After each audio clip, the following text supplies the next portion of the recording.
नमस्कार, हिंदी खबर में आप सभी का स्वागत है। आपके साथ मैं हूं चित्रा सिंह और वक्त हो चला है बिग बुलेटिन का। दिल्ली के उपराज्यपाल वीके सक्सेना ने मुख्य सचिव नरेश कुमार पर दिल्ली के विजिलेंस मंत्री आतिशी की रिपोर्ट पर विचार करने से इनकार कर दिया है। उनका ये कहना है कि इस रिपोर्ट से पहले से जारी सीबीआई जांच में मदद मिलने की जगह यहां ये बाधा पैदा हो सकती है। उपराज्यपाल के मुताबिक ये रिपोर्ट पूरी तरह से पूर्वाग्रह पर आधारित लग रही है और रिपोर्ट में बामनोरी भूमि अधिग्रहण मामले में आतिशी ने पहली नजर में संलिप्तता का आरोप लगाया है। अब एलजी ने रिपोर्ट के चुनिंदा हिस्सों के मीडिया में लीक होने पर भी आपत्ति जताई है। एलजी का ये मानना है कि रिपोर्ट में कहीं भी ऐसा कोई तथ्य रिकॉर्ड में नहीं है जिससे ये पता चले कि संबंधित अधिकारी ने तत्परता से कार्रवाई नहीं की। मुख्य सचिव और डिविजनल कमिश्नर दोनों ने ही उल्लेखनीय प्रशासनिक विवेक का प्रदर्शन किया।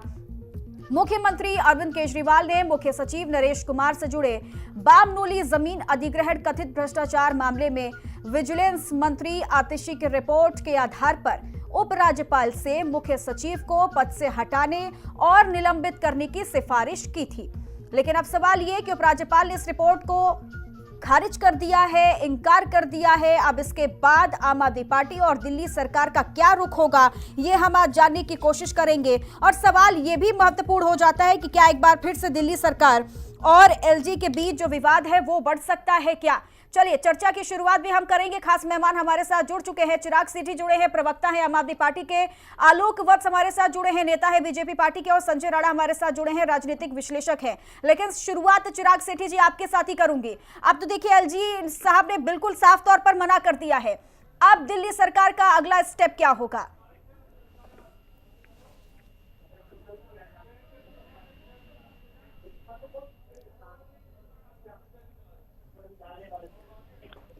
चिराग जी आपकी ऑडियो नहीं आ रही, मैं लौटूंगी आपके पास।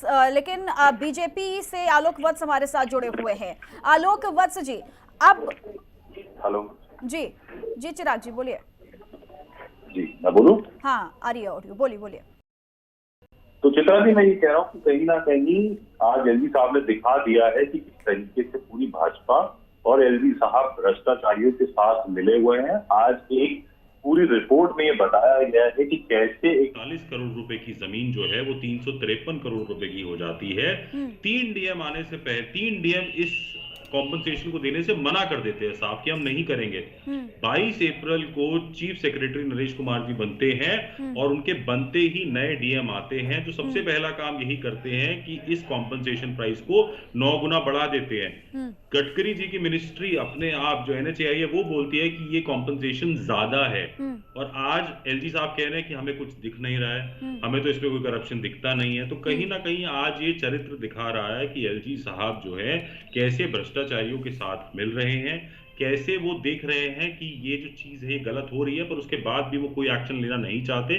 तो ये कहीं ना कहीं दिखा रहा है कि जो नरेश कुमार जी ने दिल्ली सरकार के काम रोके हैं आज ये उसका इनाम उनको मिल रहा है कि कोई भी कार्रवाई उन पर एलजी साहब ने करने से साफ मना कर दिया। ठीक है आलोक वत्स जी, मैं लौटूंगी आपके पास। आलोक वत्स जी, अब यहाँ पर सीधे तौर पर कहा जा रहा है कि क्या अब नरेश कुमार को बचाने की कोशिश की जा रही है? जिस तरीके से एलजी वीके सक्सेना ने साफ तौर पर रिपोर्ट को ही इनकार कर दिया, खारिज कर दिया उसे। देखिए ये बार बार केजरीवाल जी के द्वारा और उनके आदमियों के द्वारा कोई न कोई हंगामा पखेड़ा खड़ा करने की कवायद रहती है। उसी कड़ी में ये जो मुख्य सचिव को हटाने की एक कवायद कर रहे हैं ये इनके पास तथ्य नहीं थे तो एलजी ने उसको नकार दिया। अगर इनको लगता है कि एलजी ने कोई गलत काम किया है तो कोर्ट में चले जाए। ये तो बार बार कोर्ट जाने के आदी हैं और वहां से मुंह के खाने के भी आदी हैं। एलजी ने उन तथ्यों को देखा होगा, उसमें उसको नहीं लगा होगा कि ऐसी कोई बात है तो इसलिए उन्होंने उसका संज्ञान नहीं लिया। और कोई बात और कोई मसला नहीं है। कोई इनको पर इन्होंने एलिगेशन लगाए, चलिए एलिगेशन से थोड़ी किसी को हटा दिया जाता है। हाँ नहीं, वो ये कह रहे हैं कि उनके पास बकायदा पूरे सबूत हैं, डॉक्यूमेंट्स हैं उनके पास और वो बहुत जल्द सीबीआई को भी भेजने वाले हैं। ठीक है, अगर उनके पास डॉक्यूमेंट्स हैं तो उसका इस्तेमाल कर ले, उसको कोर्ट में ले जाके रखते हैं। अगर एलजी ने मान लीजिए उनकी बात नहीं मानी है किसी कारणवश, हाँ तो और भी तो रास्ते हैं जहाँ ये जा सकते हैं और पहले भी गए हैं।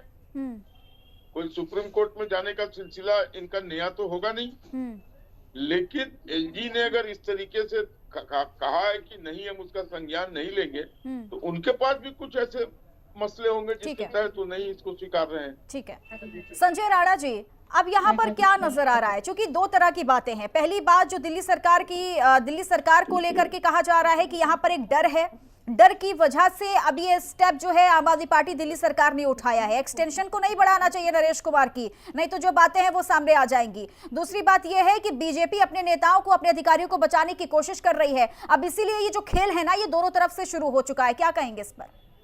Chitra, good evening. और गुड इवनिंग तो मैं पहले देखिए, ऐसा होता है कि कोई भी तथ्य आप लेकर के चीफ सेक्रेटरी के पास, चीफ सेक्रेटरी के घर से किसी भी अधिकारी राज्यपाल के पास जाओगे या राज्यपाल के पास जाओगे तो राज्यपाल उसको पूरा संज्ञान से एक एक तथ्यों को देखा जाता है। सिर्फ आरोप लगा देने से किसी के ऊपर कार्रवाई नहीं हो सकती, नंबर 1। नंबर 2, जब हमारे मित्र ये बोल रहे थे कि NHI यानी गडकरी जी के डिपार्टमेंट ने बोला है कि इसमें जो पैसे दिए गए वो ज्यादा है, तो वो रिपोर्ट भी होनी चाहिए। वो रिपोर्ट, देखिए दो चीजें, हर चीज में आपने देखा होगा कि आम आदमी पार्टी सामने आके बोलती है कि ये चीज, ये तथ्य मेरे पास है, तो तथ्य लेको दिखा दीजिए। लेकिन सिर्फ बोल देने से कि आदमी भ्रष्ट है, वो चीफ सेक्रेटरी है, भ्रष्ट है, उस पर कार्रवाई नहीं हो सकती।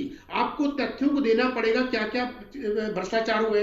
आप भी बता दें, दिल्ली की ऐसी कौन सी जमीन है जो 43 करोड़ की है?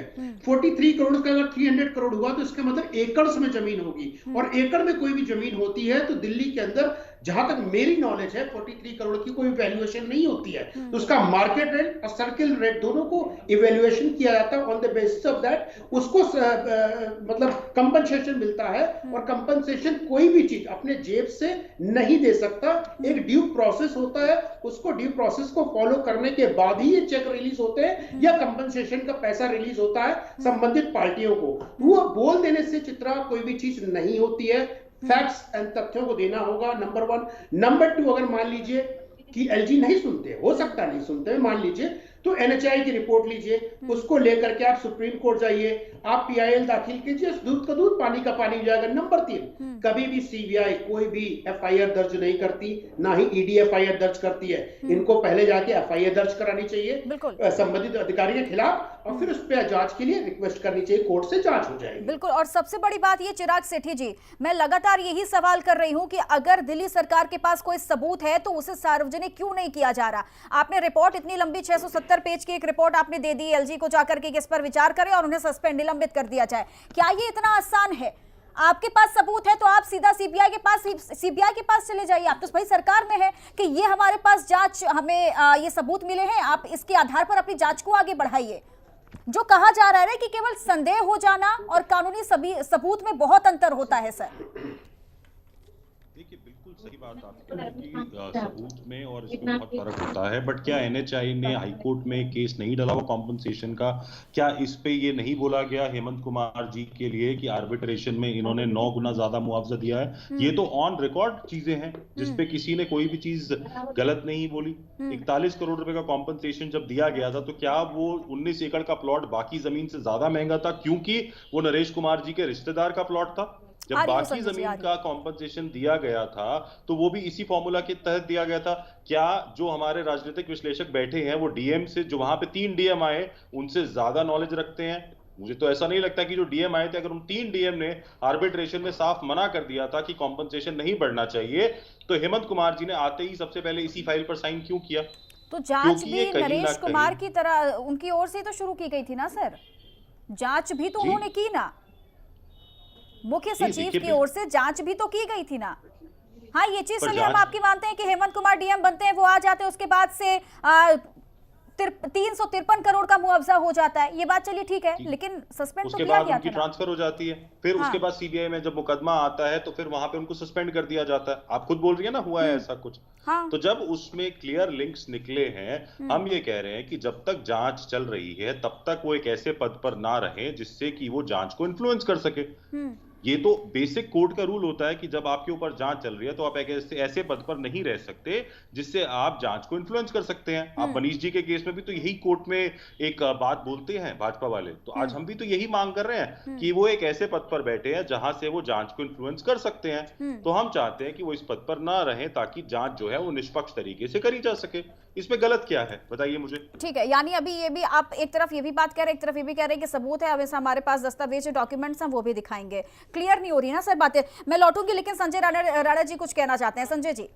मैं चित्रा बस छोटी सी बात कहना चाहता हूँ। देखिए, इनके पास अगर तथ्य होते, वो तथ्य को लेकर के आपको पता है कि आम आदमी पार्टी का चाल चरित्र चेहरा कैसा है। अगर उनके पास सबूत होते तो आपके टीवी डिबेट में ही आकर के सारे पेपर दिखा देते, नंबर 1। नंबर 2, अगर पेपर होते तो एलजी के पास रखते। नंबर 3, अब तक ये कोर्ट पहुंच गए होते। इनके पास पेपर नहीं। नंबर 3। नंबर 4, एक चीज महत्वपूर्ण बताना चाहता हूँ। देखिए, नोएडा में हम रहते हैं, नोएडा में आपका स्टूडियो भी है। जो आज से 20 साल पहले जो कंपनसेशन मिला था किसी खेत का, वो आज के रेट में पहले हजारों में होगा, आज करोड़ों में है। तो ये अंतर होते हैं, डिपेंड करता है किस समय। अब आते हैं मुख्य केस पे कि केस चल रहा है, केस में सारे चीजें रख दी जाती है, और केस जो हाई कोर्ट में जो केस जाता है, हमारे काबिल मिल को पता होना चाहिए, तो सेशन कोर्ट हाई कोर्ट में जो जाता है उसके तथ्यों को विवरण देखता है, उसके तथ्यों को एनालिसिस करता है, डिटेल्स को एनालिसिस करने के बाद अब नया कोई तथ्य नहीं भेजा जाता है। वो तथ्य जो ऑलरेडी है, या गवाही हो, पेपर हो, इन्वेस्टिगेशन रिपोर्ट हो, कितनी भी रिपोर्ट हो, उसको तथ्यों को एनालाइज करता है, on the basis of judgement देता है। इनकी बातों में विरोधाभास आप देख लीजिए। पहले बोलते हैं कि इनको इसलिए हटा देना चाहिए क्योंकि इनके ऊपर केस चल रहा है, फिर बोलते हैं मेरे पास सबूत है। अगर आपके पास सबूत है तो सिंपल सी बात है, आप सारे सबूत लेके हाई कोर्ट जाइए, पहले एफआईआर कराइए। मैं बोलता हूं दिल्ली में पुलिस में एफआईआर होनी चाहिए और फिर कोर्ट जाना चाहिए, सीबीआई। बिल्कुल, अगर ऐसा कुछ है, अगर सबूत है तो बार बार देखिए इसका जिक्र किया जाएगा कि दिल्ली सरकार आगे कदम बढ़ाए और वो कोर्ट का दरवाजा खटखटाए, या तो सीबीआई के पास जाए अपने डॉक्यूमेंट्स, अपने दस्तावेज लेकर। लेकिन आलोक वत्स जी, आखिरी कमेंट आपसे लूंगी, क्योंकि चिराग सेठी जी ये चीज कह रहे हैं कि बीजेपी ही कहती है ना कि जिस पर आरोप तय है, जो कि आरोपी है, तो उसको उस पद से हटा देना चाहिए। हम तो यही मांग कर रहे हैं, तो इसमें क्या दिक्कत हो गई? देखिए, ठीक कहा राजनीतिक विशेषज्ञ राणा जी ने कि अगर इनके पास ठोस सबूत हैं तथ्यों के साथ, तो इनको हाईकोर्ट जाने से कौन रोक रहा है। और पहले भी इन्होंने बहुत लोगों पर एलिगेशन लगाया, और माफी मांगने का भी इनका रिकॉर्ड बहुत लंबा चौड़ा है। केजरीवाल जी 6-7 बार माफी मांग चुके हैं विभिन्न एलिगेशन लगाने के बाद। तो ये भी यही काम करेंगे। अगर इनके पास सबूत है तो इधर उधर की बात ना करें, सीधा जाए हाईकोर्ट और ले आए वहां से अपने फेवर में सारी चीजें, तो कहानी खत्म हो जाएगी। लेकिन ये टेलीविजन पर और इधर उधर नाटक करने से, उससे इनको क्या अचीव होने वाला है, जरा मुझे समझा दें। अगर एलजी ने कोई काम किया है, मान लीजिए पंजाब के गवर्नर ने कुछ ढील दी, तो हाईकोर्ट ने उसको झाड़ा ना, सुप्रीम कोर्ट ने कि आप क्या कर रहे हो, ये ठीक नहीं है। वो सुधर गए कि नहीं सुधर गए। इस तरीके से अगर यहाँ भी है तो ले जाए कोर्ट में, अगर वो गलत हो गए तो उनको भी लसाड़ मिलेगी या उसको एक्सेप्ट कर लिया जाएगा। ठीक है, मेरे समझ से इनको कोई डिले नहीं करना चाहिए इस काम में अब। हाँ ठीक है, चिराग सेठी जी।